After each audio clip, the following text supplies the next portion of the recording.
Hey guys, Nick here, and welcome to another Supergirl episode review. My thoughts on tonight's episode of Supergirl, which is the Supergirl and Flash crossover titled World's Finest. And you guys might notice a change of venue. I'm actually on vacation with my family, but I'm doing my best to continue to do my videos here, so you might be hearing some people in the background, and that is my family. So, to get things started in this episode, this episode was so unbelievably cheesy, but honestly, I loved every second of it personally. There were some issues that I had with the episode, like, I'm gonna get the issues out of the way. At the end, in that fight, Barry's knocked out in the first, like 2 minutes of the fight, and then, that's it. And then, the rest of the time, here comes the citizens of National City who just happen to be watching this dangerous fight with, all these superpowered people, and you guys, it's like, wait, why are you guys still in the city? Get away. I've never understood that, especially after watching, movies like The Amazing Spider-Man 2, where there's this dangerous things going, dangerous things are going on, yeah, and people are just like, oh, we gotta stay and watch this. No, get out of the way, run for your life. And I don't know, again, the cheesiness of the episode was fine. I mean, I enjoyed it because I know the show, and I know that it can be cheesy. But you know what? Again, this particular episode of work, again, going into the things I didn't like, the basic thing, the whole last fight was just really irked me because, I felt like the episode was building up to that fight between, these two superheroes, Flash and Supergirl, finally teaming up, and the Barry's knocked out in the first 20 seconds just so the people of National City can come and help Supergirl because they see her sacrifice herself, or almost sacrifice herself just to save the city. And I understand that kind of side of it, but it's still, okay, that was a little ridiculous. Come on, give us a little credit as fans. Let's see, what else did I like? But again, one of the things I really enjoyed about this episode was just the chemistry between Barry and Kara. That's where I think, these two shows, they work better, when they're crossing over, because totally they're just so similar, and just how Wynn is a lot like Cisco Ramon on The Flash. Just how, Barry himself is so much like Kara. That's why they worked so well together. Just as characters, they're so goofy and dorky, and just everything you want from these characters, and they bring them to life in such a really fun way that a lot of times people criticize the DC movies for being too dark.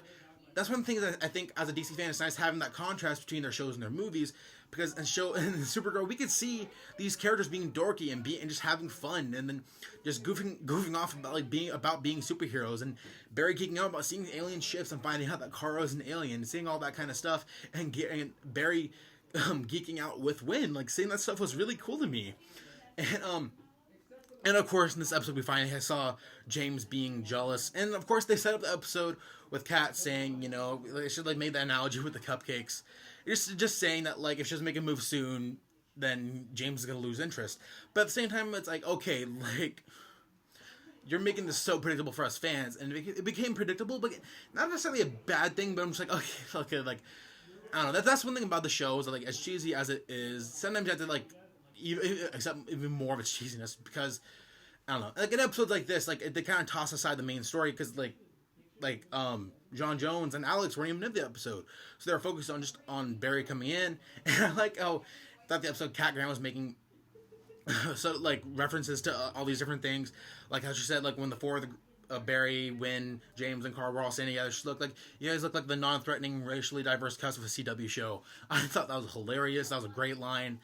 And then when Barry came by, when they were trying to name the Flash, and she says the Blur, and then he's like, oh, what about the Flash? And then she's like, no, that sounds like a guy in an alley with a trench coat jumping off rooftops, or something like that. And I'm that's what the Blur was in Smallville. So that was almost a subtle nod to Smallville. And again, I really, really like that. And then of course, with these villains, you had two of some of the weakest villains in the show teaming up, and I don't know, I just again, I understood where that end of the episode was. I'm okay, I don't expect much from the show, and the Silver Banshee aspect of it, and learning the history of Silver Banshee and that connection to Siobhan, that aspect of it I liked. But then all of a sudden, when she's oh, you need a makeover, and then all of a sudden she walks out when she has the makeup that looks like a skull on her face, and then she has the black and silver hair, and then she has the suit, and I'm it was, because in Smallville, when they had Silver Banshee, that was the Silver Banshee that took over her. But then it's her wearing an outfit. I'm okay, come on, really. But you know what? And I mean, the things I liked about this episode outweigh the negatives. But one of the main things I liked about it was when Barry first came in and he's asking Kara, was like, "Wait, Supergirl? Like who?" Like, and he starts naming off like Green Arrow, Firestorm, Black Canary, Zoom, like all those references to the other characters in his world. I thought was really cool. Um, I'm wondering how continuity wise this is going to fit within the other show or within the Flash because of what's going on in that show. But I'm not going to get too much into that. I'll talk about that in tomorrow night's episode of the Flash, which I'm actually really looking forward to. So with that being said, I mean, and then of course talking about the ending of the episode where Kara finally kisses James and she's like just finally just goes for it, and then obviously like the humans of National City seem to be under control of Non and the Kryptonians, so we're gonna see how that plays out next week and ultimately in the season finale, which we only have 2 episodes left of this show, and it still hasn't been officially been greenlit for a second season, and I'm really hoping it is because honestly, as cheesy as this episode was and as cheesy as this show can be, I think it's a really, really great show, and I feel like not enough people appreciate it because it's a lot of fanboys are like, oh, I can't stand watching this show. It's so dorky and girly. I'm tired of that sexist bullshit. You know, this show, I like it for what it is, and even then, like sometimes it's cheesy, but it deals with really serious themes, like serious emotional themes.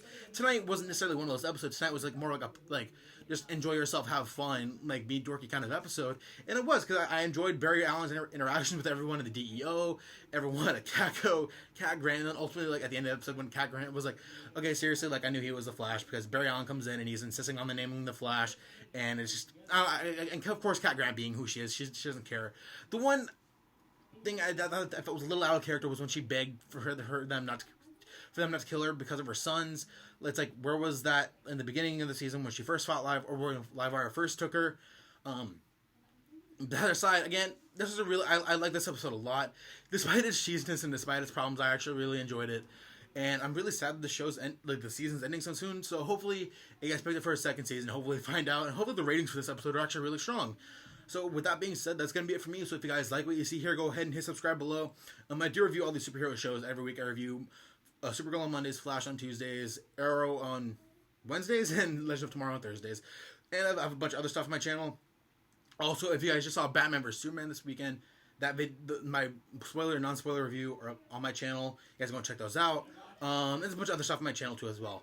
So again, that's going to be it for me. So until next time, guys, have a good one.